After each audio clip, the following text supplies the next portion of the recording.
with a few $1,000s, and we will be putting all, yes, I know that shocks the hell out of you, we will be putting all of what we make back into the business, okay?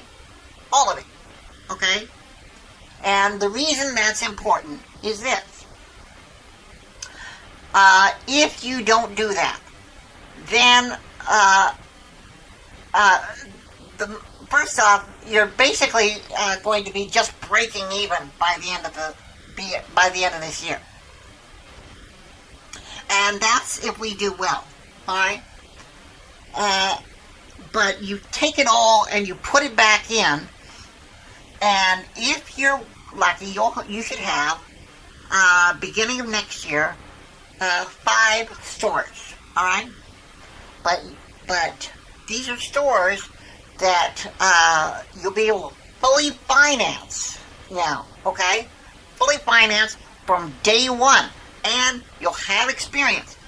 Fully finance, have them all set up from day one, and instead of having to putting them together piecemeal like we do the first store, we'll be able to put them all up from day one, boom, okay?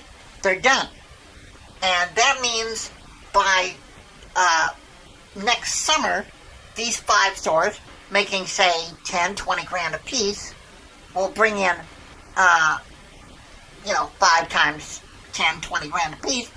Now you're up to making $50, $60, $100,000 a month. And now you're talking,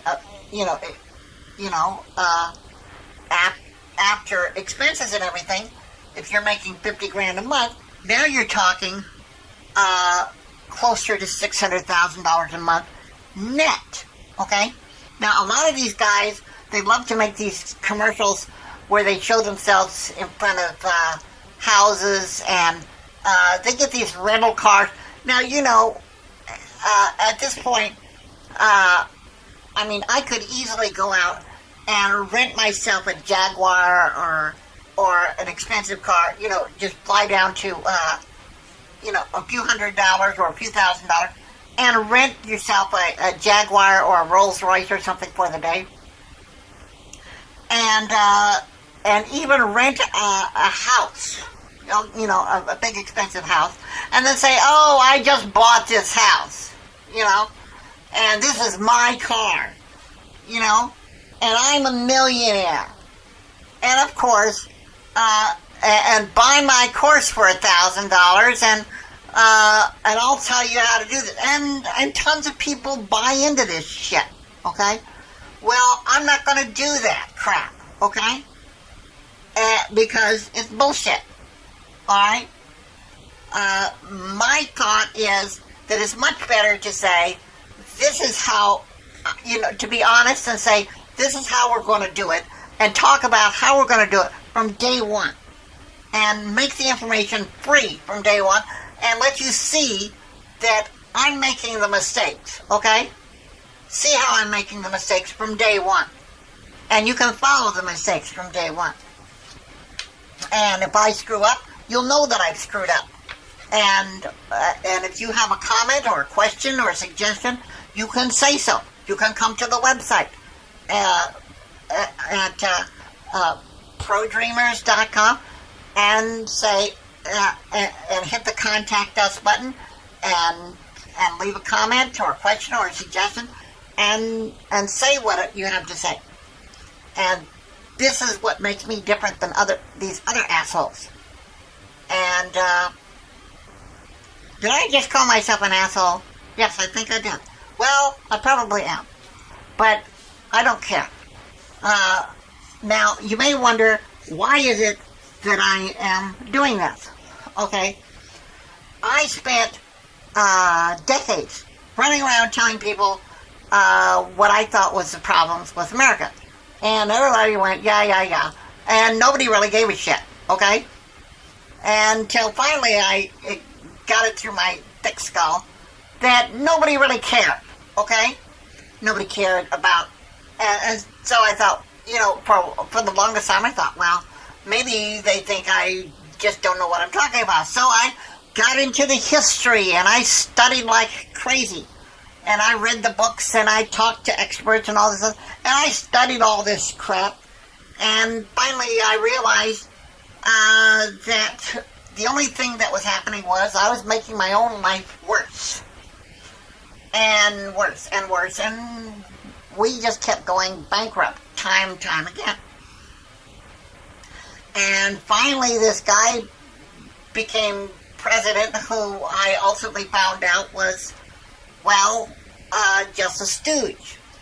And I realized that, if I was going to live in a country where they cared as much about me and what was right as I did, I was just going to have to leave. Well, leaving costs money. And, being a dreamer means, you have to be a professional. And being a professional dreamer costs money because you can't just be a dreamer. You've got to get paid, So, I started looking into how to get paid. Well, I wasn't selling a lot of my artwork.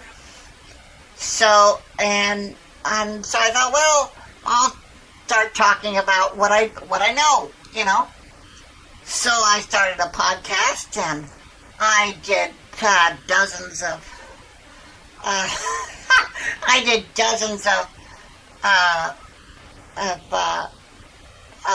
episodes, and I talked about the history of America and all this other stuff, and I had all 2 listeners.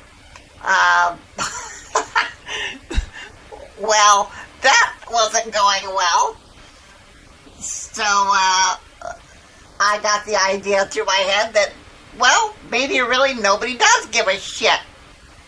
So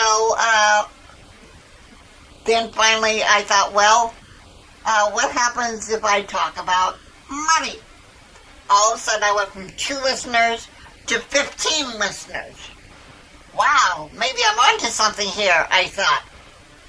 So I started reading a lot about making money online. And I just, like everything else in my life, I dove in feet first.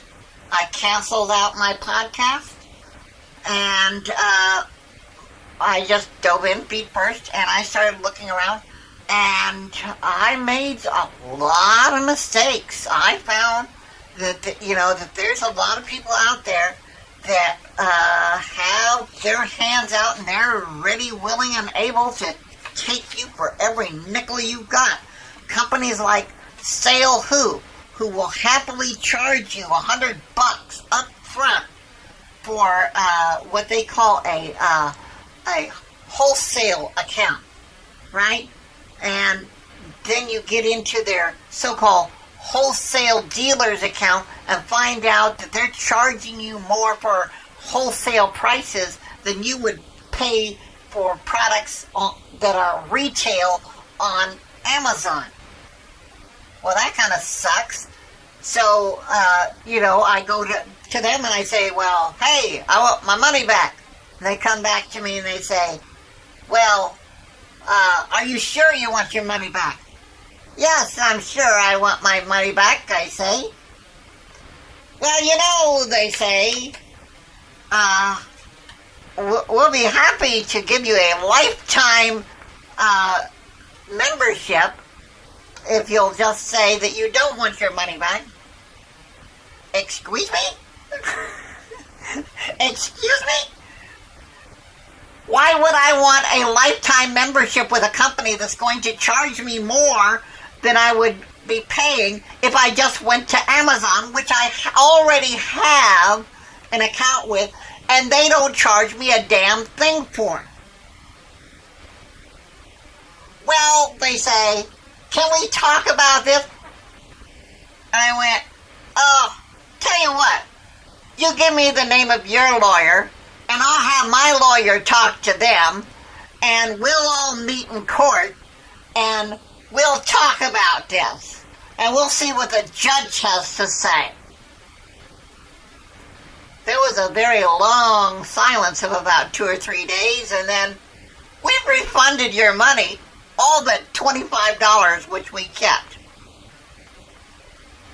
Well, I'm not going to sue over $25, but the moral of that story, Kellen, is don't trust sale who, and be careful of who you do business with. There's another company called Wholesale 2B. You can find an application for them that's set up through Shopify. Don't do business with them either, because they'll take your money too, happily, and they will charge you just as much. They'll not only charge you for a so-called wholesale membership, they'll also charge you for every product that you sell what do they call a shipping fee on top of the shipping fee, and then another product for a processing fee, and then another charge on top of that for the very fact that you're selling the product. Excuse me? These are not people you want to do business with. So anyway, all these things together amounted to my saying that we needed to look around, you know? And after I looked all over, looked high and low, I realized that we needed to look very, very carefully. And this is how I came to the conclusion that about the best company that I could find was Inventory Source. Now, we did find a couple of other companies that were really good for the niche that we chose, which was outdoor and, you know, camping and survival stuff.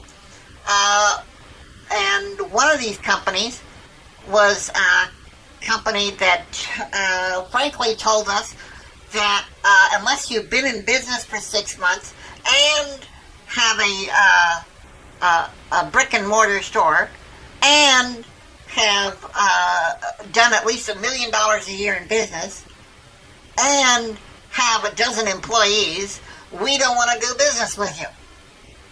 Well, when you're just getting started out and you don't have anything more than a website, well, you can't really do much of anything now, can you? Interestingly enough, Inventory Source has a program called IS Direct. Okay? And IS Direct, you're going to love this, IS Direct hooks you directly up with that company.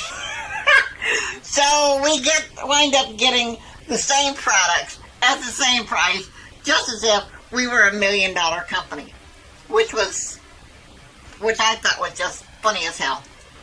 Now you're probably thinking, oh, well, she's an idiot, she's giving away all of her suppliers. Well, no, I'm not really, because you see, Inventory Source has over 1 million products and hundreds of different suppliers. What they do is they hook you up directly with tons of different suppliers, and you can pick the suppliers and the products that you want for whatever niche that you have need of. And a lot of times you're going to find that you can literally undercut Amazon products. I found products that were so low that, well, frankly, I found ways to undercut Amazon products, and I intend to.